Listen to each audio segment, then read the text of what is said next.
It's Monday, the 17th of August, and not all is well. Michelle Obama is speaking at the Democratic National Convention tonight. You know, remember back when her husband was elected, when she said this is the first time she felt proud to be an American. She and her husband, over the course of 8 years, stoked a race war, which is getting much more severe as we know people are in the streets. There was actually a report over the weekend that radical blacks were in neighborhoods doing, as I predicted, demanding keys to people's houses, saying it's their houses, it belongs to them, they want to take it over. And they're just being used as pawns by mostly whites, communists, socialists, atheists, radical feminists, radical people from all walks of life, including Muslims and the Jewish left. And you know that I'm Jewish, so Jewish Christian, so I don't mean that in an anti-Semitic sense. But I'll tell you something here. Michelle Obama is setting herself up to be the vice president once Biden dies. He clearly won't last long if he makes it past the election.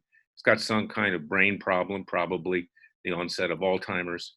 So she's just setting herself up to take over the Democratic Party, and maybe even Kamala Harris would step aside at that point in time. I don't know. But to listen to this woman speak is despicable. She is despicable, and her husband's despicable, and they've caused a lot of the problems that we're dealing with today. Well, let me tell you else who's despicable, and that's Attorney General Bill Barr. After all this effort, after the Russian collusion investigation, he's now been in power now for several years. Who is it that's indicted last Friday by his yes man, John Durham? Some lower level Justice Department lawyer who allegedly, in fact, changed the wording on a FISA application, resulting in illegal surveillance on Carter Page and thus the Trump campaign. There isn't going to be any high-level indictment before the election. Barr is more worried about his own skin. He's not going to, as part of the establishment, as part of the club, stick his neck out and indict either Comey or Clapper or Brennan or the Lovebirds or Strzok and Page, the Lovebirds, or Bruce or anybody. And he's already declared Biden, who obviously shook down the Ukrainian government for billions of dollars, passing through his son, and Obama himself, they're off limits because they're part of the elite. And that's what it also tells you about who was indicted last Friday. None of the elite. Now let's talk about another elite, Hillary Clinton. Last Friday as well, of course they do this on a Friday thinking it won't get much play in the media, Judge Robert Wilkins, who I've been in front of before, he's a hack. I mean, he is, there's no doubt about it. I've had him in cases before. Cornelia Pilliard, who is also an Obama appointee like Wilkins, ultra left, okay, borderline communist, and Thomas Griffin, who's a George W. Bush appointee, issued a petition for writ of mandamus blocking a deposition by Judicial Watch of Hillary Clinton.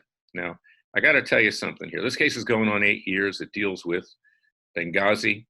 Judge Royce Lamberth, who had a little bit of courage going back to the Clinton years, no longer has courage. We know that he jettisoned a case that was filed by Sheriff Arpaio against CNN, Rolling Stone, and Huffington Post, where they called him a convicted felon, while another judge allowed that to go forward in a similar circumstance.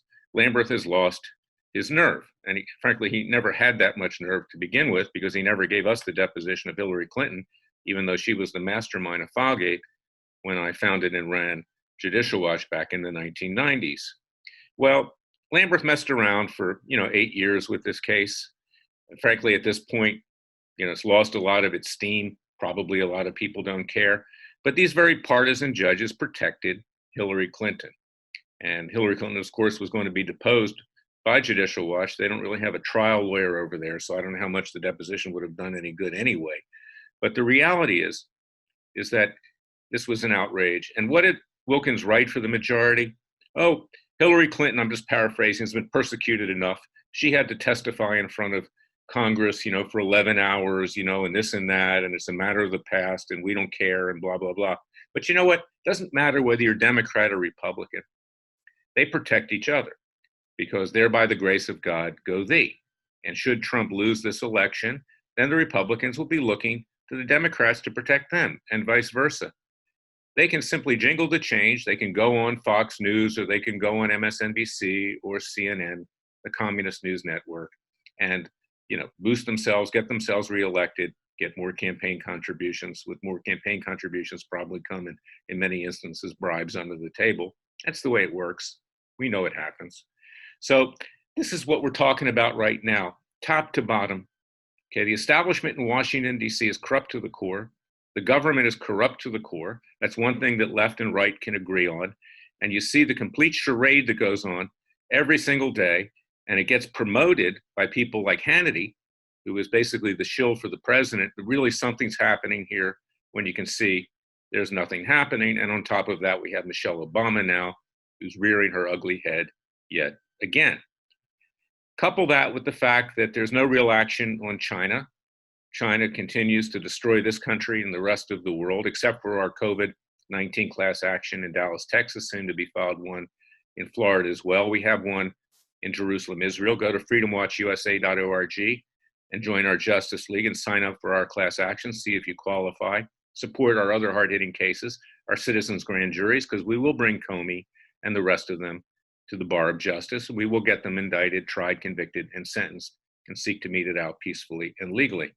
And then, of course, we see continued violence in Portland, Oregon. The president's not really doing much of anything there either. He does have the power to do it. And I love the president. And personally speaking, I want him to win.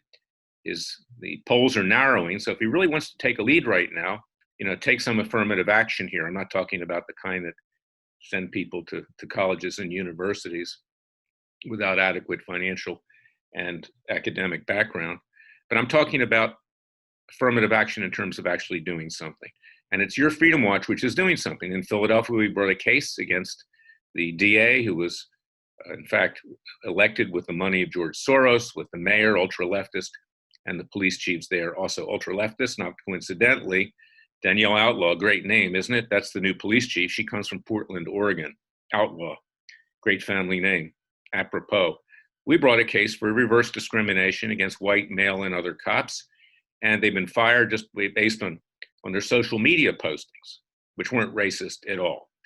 We have a new group, which I formed with Sheriff Joe Arpaio, called America's Sheriff. It's going to work in conjunction with Freedom Watch. I want you to support that. The website will be up shortly.